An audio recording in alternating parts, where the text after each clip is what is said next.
Stephanie here with a new What's for Dinner video. This week I've got some really tasty meals to share with you, so if you're looking for some new dinner ideas, keep watching and let's get right into it. First up is a meal so random I struggled to name it, but a coworker and I eventually landed on Chili Joe because it kind of turned out as a cross between a sloppy Joe and a chili. It had the flavors of a chili without that soupiness and more of the texture of a sloppy Joe, but I ate it in a flour tortilla. So we're just going to go with Chili Joe. Essentially, this was something where I did not have a recipe. I had a lot of ingredients and I figured they would go well together and I wanted to use them up. So starting out here, I am sauteing some peppers and onions in some olive oil, and then I added a little bit of seasoned salt to that and a little bit of pepper. And then once that was sauteed nicely, I added a little bit of garlic. Then I had some ground beef that I had already cooked. This ground beef was cooked simply with chili powder, cumin, and some seasoned salt. And then I had it in the refrigerator. So I poured that in with my peppers, onions, and garlic. I had a can of diced tomatoes on hand, so I thought that sounded like it would go well with the flavors we were kind of going for here. And once I got all of those stirred in, I also had a can of diced green chilies that I'm pretty sure has been in my pantry for at least a year because I really don't remember buying those diced green chilies. So added those in as well to get them out of the pantry. And then after I got all of that stirred in, I seasoned this up a little bit. The seasonings I went with were chili powder, so I coated a nice little sprinkle all over the top of the pan of chili powder. And then I also added in a few small shakes of cayenne pepper and then sprinkled on some cumin to this as well.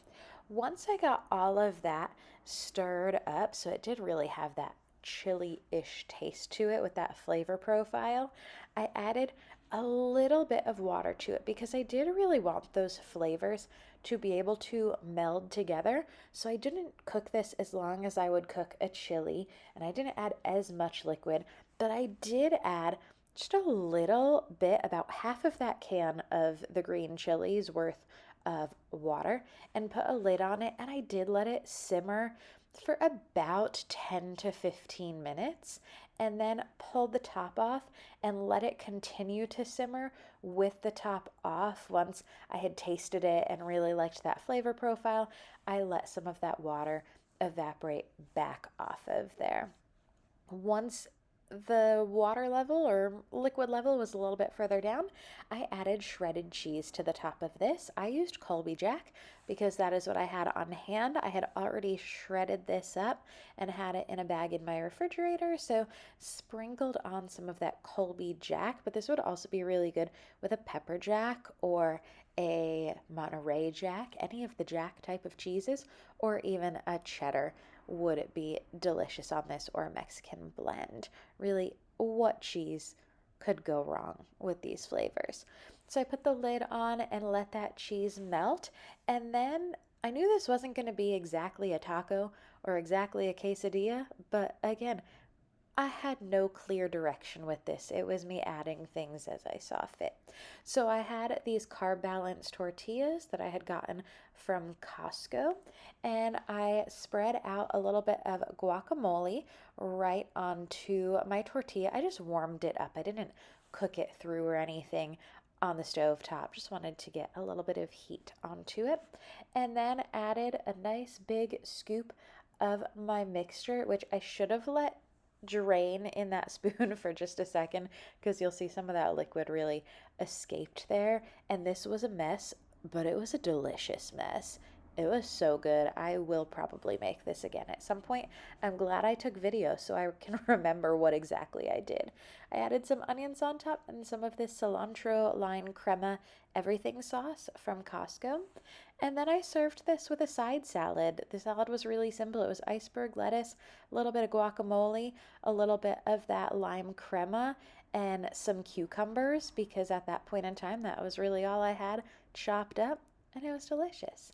Next up is this Copycat chicken costoletta from Cheesecake Factory.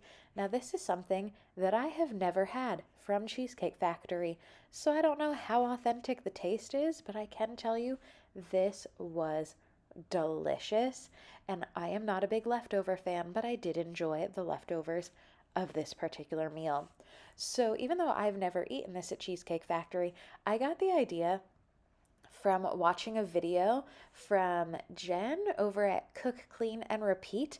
And I will have her channel and the video that she did linked in the description box below. This looked so good in her video that this was legitimately the next day after she posted it. I immediately went to the store and grabbed a lemon because it's the only ingredient I didn't have on hand already. And I grabbed a lemon and I made this chicken costoletta. So here's what I've got going on. I've got some flour, and the recipe didn't call for any seasoning in the flour, but I had to do something to it and not just have plain flour. So I added a little bit of black pepper in with that. And then to my panko breadcrumbs, I have got some lemon zest going in here. I also already added Parmesan cheese.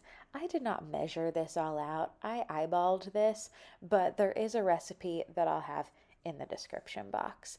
And then I also have my egg mixture here. So for my chicken, I trimmed it up and then I pounded it out with my meat mallet, got that nice and thin so these were more of a chicken cutlet. And then I first dipped them in the flour. Then from the flour, they went into the egg mixture, and then from the egg mixture into the panko mixture. And that was fairly simple. I am not a big fan of frying chicken in terms of pan frying chicken. Whenever I do fry chicken, it's normally done in an electric skillet. I don't like doing it on the stovetop, but on this particular night, I wasn't going to be using a ton of oil with this, so I didn't want to pull out the big electric skillet and fill it with oil. This didn't need to be deep fried. Pan fried was fine, but because I do get paranoid about cooking chicken and I really don't like doing this on the stovetop, I got this started in this skillet so that it would be nice and brown, but then I finished it in the air fryer along with some asparagus. And the asparagus was really simple. I added some extra virgin olive oil and Kinder's The Blend seasoning on it and just roasted it up. It was more the air roast function than the air fryer function that I used to finish this up, but it's my air fry oven, so I always just call it my air fryer. But the chicken did end up perfectly cooked to 165 degrees internal temperature, so that worked out well for me. But if you're comfortable doing that all on the stovetop, go for it. That is what the recipe calls for, actually. And then it was time to start working on this sauce. So for the sauce, I am starting out with some extra virgin olive oil and garlic. And this one I did actually measure things out. The chicken, I eyeballed all the stuff for the breading, but for the sauce, I wanted to go by the recipe. So I did measure everything out properly. And once I've got my garlic all sauteed and fragrant, I add in the little bit of flour here. And once I've got the flour into kind of a paste, more of a roux type mixture, I am going to add in all of my liquids, which I did measure out in advance so that they were ready to go as soon as this was cooking, because you really don't want to leave the flour type roux on the stovetop for too long before you add your liquid. So this is heavy cream and milk. The amounts for that will be in the recipe link down below. And then I also added to this the chicken broth and lemon juice that the recipe called for. I did use fresh lemon and I squeezed it right in there with my chicken broth when I added that in. And then I just let this simmer on the stovetop to thicken up. Once it was to a good consistency, I added it right over the top of my chicken. And then you don't see it here, but I also doused my mashed potatoes in it. And it was so good. That sauce was such a tasty gravy on those mashed potatoes and on top of the chicken, and honestly on the asparagus too. And then the next night when I had the leftovers, the main reason I'm showing this, even though it's the exact same thing, This reheated really well in the air fryer. So I just wanted to point that out. If you have leftovers and an air fryer, highly recommend. And then I had run out of mashed potatoes, but I still had a piece of chicken and I still had some of the sauce. I'd also run out of my roasted asparagus, but I still had fresh. So I decided to do a pasta for my next night of leftovers. I had some of that Bonza chickpea pasta. When it was halfway cooked, I added some little chopped up asparagus to it.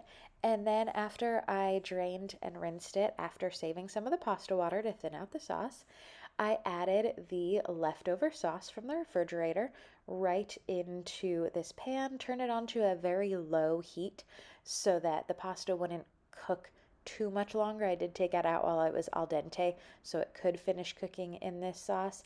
I added the pasta water, and then I wanted to change the flavor profile of this just a little bit. So I did add some seasonings to this. I added some Parmesan cheese, and then I added a little bit of black pepper and a little bit of Italian seasoning. And while I let this simmer and let those flavors get added in a little bit, I put my leftover chicken again in the air fryer and then put it right out over the top of the pasta. And this was a delicious way to finish up these leftovers. If you've been here for a while, you know I love to repurpose leftovers. This one I could have kept eating, but it was nice to change it up by that third night. Next up, I did show a buffalo chicken salad last week, but I'm showing the one I had this week as well because this one was better than last week. This one I had vegetables already chopped up, so it worked out well. I had some nice small pieces of carrot, bell pepper, onion, and cucumber, and then added to that some iceberg lettuce that I had chopped up to be a bit smaller because I love a good chopped salad. The smaller the pieces, the better. If I can eat this with a spoon, that is my favorite type of salad. Also, last week's I had tried to do this right in the bowl, but honestly, y'all, I'm just gonna stick to the method that I always go with, which is add all my ingredients to Tupperware, put the lid on it, and give it a nice big shake. That is the best way to distribute all of the salad dressing evenly. I love doing my salads this way.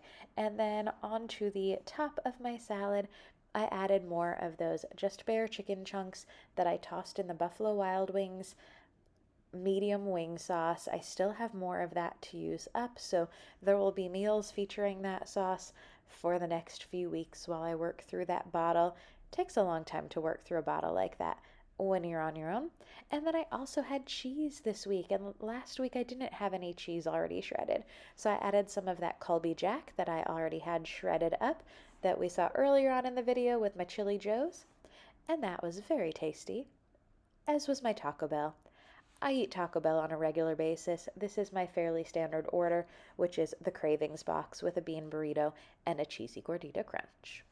Thank you so much for watching. I hope y'all enjoyed this video and found some inspiration in it. I hope you will hit that thumbs up button if you enjoyed it. And if you're looking for more of these What's for Dinner videos, I've got a playlist linked down below and in the little end card coming up in just a second.